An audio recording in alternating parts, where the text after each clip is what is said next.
Where do you stay? We all have a home base, a place that we come back to every day. For most people, it's probably your room in your house. You always come back to at night. But even when we're on a trip, it might be a hotel room, it might be a relative's house, it might be your tent if you're camping. But we all have a place that we come back to every day that is home base. And in today's 5-minute devotional, Jesus, in a metaphorical way, wants to set out where he wants our home base to be in our hearts, so to speak. So let's get into it. John chapter 15, verses 9 to 17.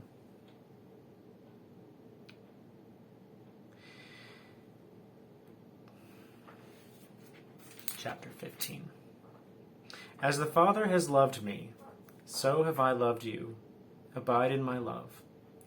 If you keep my commandments, you will abide in my love, just as I have kept my Father's commandments and abide in his love. These things I have spoken to you, that my joy may be in you, and that your joy may be full. This is my commandment, that you love one another as I have loved you. Greater love has no one than this, that someone lay down his life for his friends. You are my friends if you do what I command you. No longer do I call you servants, for the servant does not know what his master is doing, but I have called you friends. For all that I have heard from my Father I have made known to you. You did not choose me, but I chose you and appointed you that you should go and bear fruit, and that your fruit should abide, so that whatever you ask the Father in my name, he may give it to you. These things I command you, so that you will love one another. We mentioned abiding a little bit last time, but it could be also rendered to remain or to stay. But today I want to think about it in the way that I already sort of talked about being a home base, the place that we come back to. No matter what else happens to the day, whatever happens to us in a day, where we land and where is our home, so to speak. And Jesus says that in this first verse, in verse 9, abide in my love. Jesus wants our home base to be in his love, the place that we always come back to. Now, we might have habits of maybe the place you tend to come back to is worry, or the place you come back to is boredom, or the place you come back to is whatever, but Jesus wants the place that you always come back to be his love. And that's going to transform us.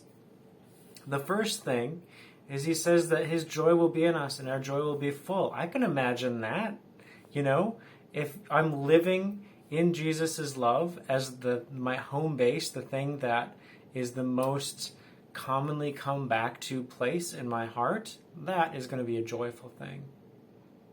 And that joy and that love will make it easier to love others, even when they're being unlovable or at least annoying or not the way that I'd want to be. But if I am full of staying in Jesus' love, it'll be easier to love others. And another thing that he mentions here is friendship. He says, no longer have I called you servants, but I have called you friends. And I'm going to tell you all the stuff that my Father told me. And a part of that, he says, you're my friends if I do what I command. All right, so, normally that's not a good sign to say, hey, I'll only be your friend if you do everything I say. Okay, that might not be great. But let's think about it in a little bit different way. Some random person asks you to do something for them. You're much less likely to do it than if a good friend says, hey, I want you to do this thing for me. And Jesus is saying, I'll call you a friend. And so when I ask you to do something for me, I think you'll probably do it because we're friends. And then you're staying in my love. And so this is something, honestly, This is something that has been really important to me this summer and through COVID. I've actually come back to these verses a bunch, and I'm still working on this, guys. I want to be living in the home base of Jesus' love. So let's try doing that together and coming back to his love again and again and again.